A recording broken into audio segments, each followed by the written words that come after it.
Continúa la polémica en torno a los niños y adolescentes detenidos por el régimen y acusados de terrorismo.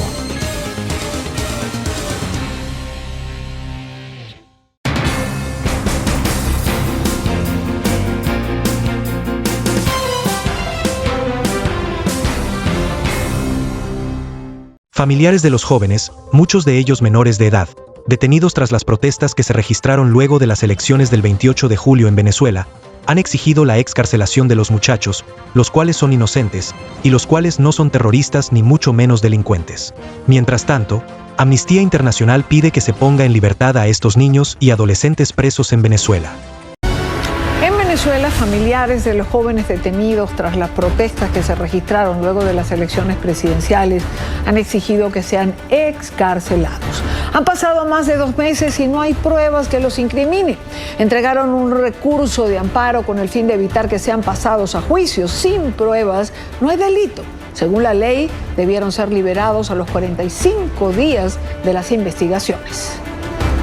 Nuestros muchachos son inocentes, no son terroristas ni delincuentes. Con esta consigna, así llegaron al Tribunal Supremo de Justicia padres y familiares de los adolescentes y jóvenes detenidos. Ni terroristas, ni delincuentes, nuestros muchachos son inocentes. La vida de más de 2.000 familias ha cambiado luego de las presidenciales. Jesús Albarrán fue detenido cuando llevaba una bolsa de comida a su abuela, hoy acusado de terrorista. La hermana del joven asegura que su única arma es un tobo con ostras que vende en las playas de La Guaira, muy cerca de Caracas, para mantener a la familia. Mi hermano es un niño trabajador de su casa, con 18 años de edad, donde lo tienen ahorita en una cárcel de Tucuyito, donde mis hijos lloran y trabajamos vendiendo ostras y no es posible. Dios mío, ya es hora de darle la libertad a esos niños que son inocentes de todo. Andreina cuenta que, según testigos, sin mediar palabras, lo montaron en una camioneta sin identificación. Y se lo llevaron y le daban demasiado palo. Y querían que hablara, que ellos estaban destruyendo a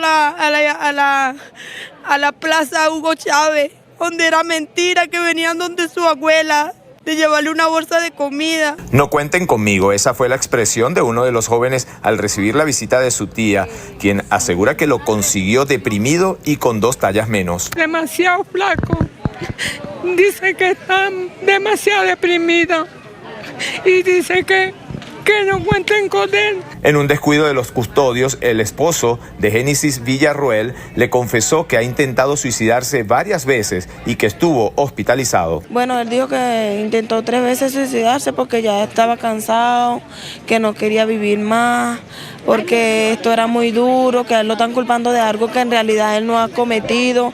A él le están poniendo terrorismo, vandalismo e incitación al odio. Tan mal que lo vi que yo lo conseguí llorando. El hijo de Ligia García fue detenido al salir del bodegón en el que trabaja. Es quien mantiene a la familia. Hoy está en la cárcel de Tocuyito. Su jefe, de verdad, estoy demasiado agradecida. Me han prestado mucho el apoyo, ya que mi hijo también es un sustento de mi casa. Me ayudaba en todo con mis hijas. Es como un padre para mis 2 hijas y yo pido la libertad de mi hijo porque mi hijo no es terrorista. Solo cuentan con una pensión de menos de $10 para viajar a 200 kilómetros de Caracas y visitarlos. Con una pensión que con eso es que contamos, porque no tenemos ni siquiera dinero para trasladarnos y buscar dinero para ir hasta allá a verlo a él. Voy a Valencia, Tocuyito, amanezco, pasamos hambre, pasamos frío, tirados en un suelo, esperando a ver si podemos verlo. En 60 días solo los han visto una vez. En Venezuela, organizaciones no gubernamentales dedicadas al tema de derechos humanos piden la renovación por 2 años más del mandato del Consejo de Derechos Humanos de la ONU sobre el país. Es decir, que se extienda por 2 años más la misión de determinación de hechos. Y es que señalan que esta instancia ha servido no solamente para documentar, sino también para ser la voz de las víctimas a nivel internacional, para buscar respaldos para ellos a través de la credibilidad de los planteamientos que hacen.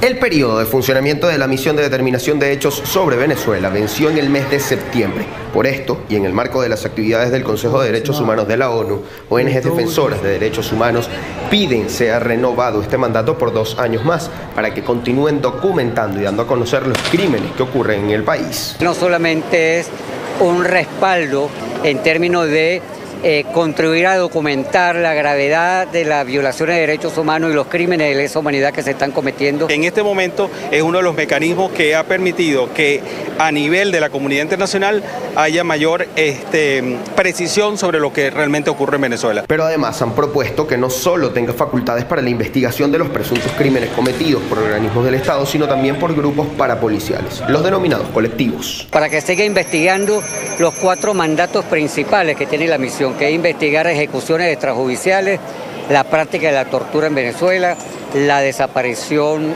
forzada y las detenciones arbitrarias. Está planteado también la posibilidad de que la misión empiece a investigar el papel de los colectivos, de estos grupos paramilitares pro gobierno. Y es que a través de redes sociales se inició una campaña en la que también participan familiares de víctimas. Señalan que esta misión no es solo una voz para dar a conocer sus casos, sino también el único mecanismo para conseguir justicia. En virtud de que en Venezuela hay impunidad y no ha habido justicia en ninguno de los casos. Los padres y familiares de los venezolanos asesinados somos constantemente revictimizados. Porque es una voz clara y contundente de los que no tenemos justicia en Venezuela. Es a través de esa misión que hemos podido documentar, visibilizar el atropello y la ausencia de Estado de Derecho en Venezuela. Injusticias que además continúan ocurriendo en este tiempo postelectoral.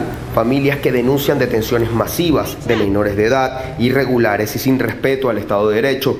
Imagínense, estamos indignados todos. Todos queremos que esto se solucione y que nuestros muchachos salgan. Ellos estaban en la calle, regresaron a la casa y lo sacaron dentro de la casa, a él y a su papá. A él no lo han podido ni siquiera visitar.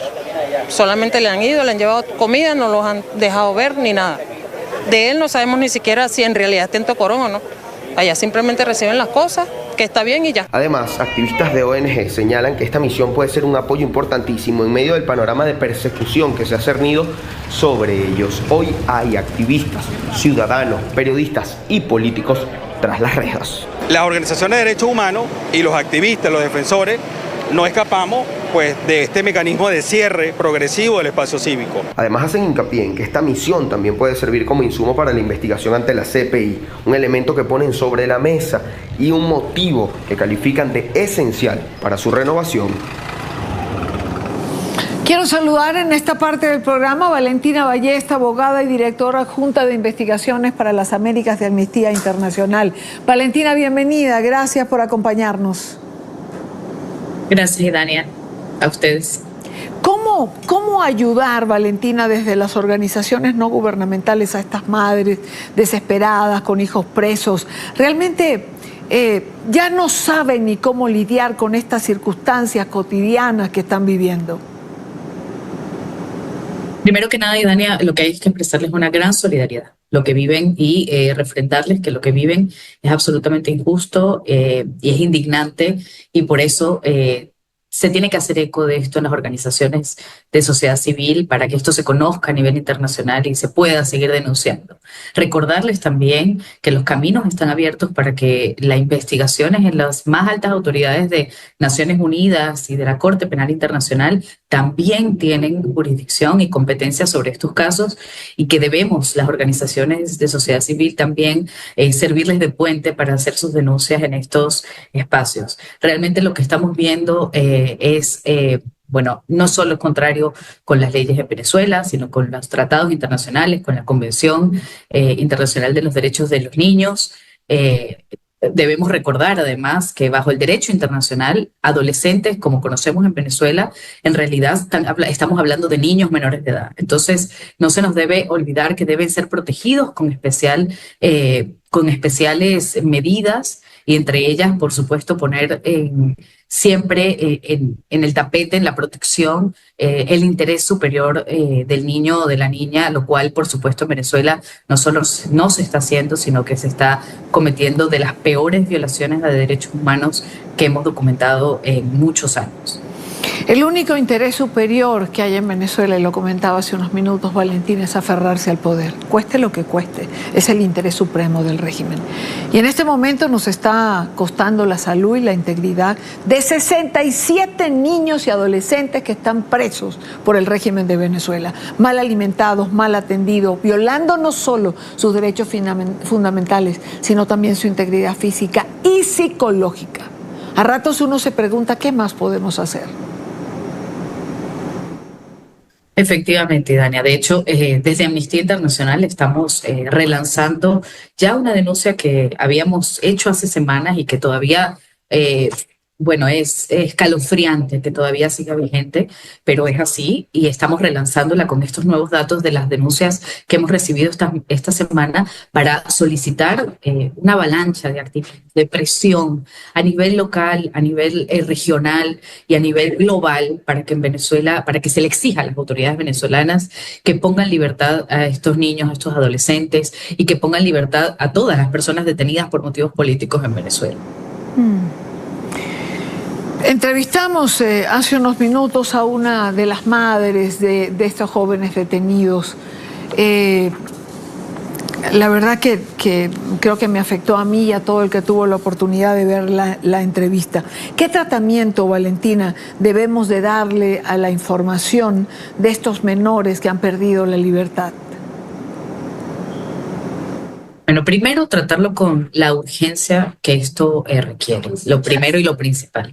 ¿Por qué es más urgente o por qué, digamos, no es ni siquiera un tema de escala, pero por qué nos movilizamos y nos activamos con esta urgencia sobre estos casos? Bueno, en primordial es porque son niños, son adolescentes. Cada día que pasan detenidos y privados de libertad es un día en el que hay un daño a su proyecto de vida, a su desarrollo, a su futuro, y están totalmente desprotegidos porque además no se les permite acceso a sus familias, no se les permite acceso a su equipo de defensa legal, a sus abogados. Entonces, eso es lo primero, darle este nivel de urgencia. Y lo segundo es llamar las cosas por su nombre. En Venezuela estamos ante lo mínimo pareciera ser casos gravísimos de tratos crueles, inhumanos y degradantes, pero en realidad, cuando uno indaga un poco más los motivos atrás de esto, la forma en que se les hacen confesiones o que se reporta que se les piden hacer confesiones, estamos hablando de tortura, contra niños y adolescentes como parte de una política de represión del gobierno de Nicolás Maduro. Así tenemos que darle tratamiento, Idania, y así lo tiene que acoger y por lo tanto responder la comunidad internacional. Valentina, muchísimas gracias por estar con nosotros la tarde de hoy, gracias por acompañarnos. Gracias a ustedes, Idania. Un abrazo. ¿Usted qué opina? Déjenos sus comentarios. No olvide suscribirse a nuestro canal, compartir este video y darle clic al botón de la campanita para estar informado de las últimas noticias sobre Venezuela.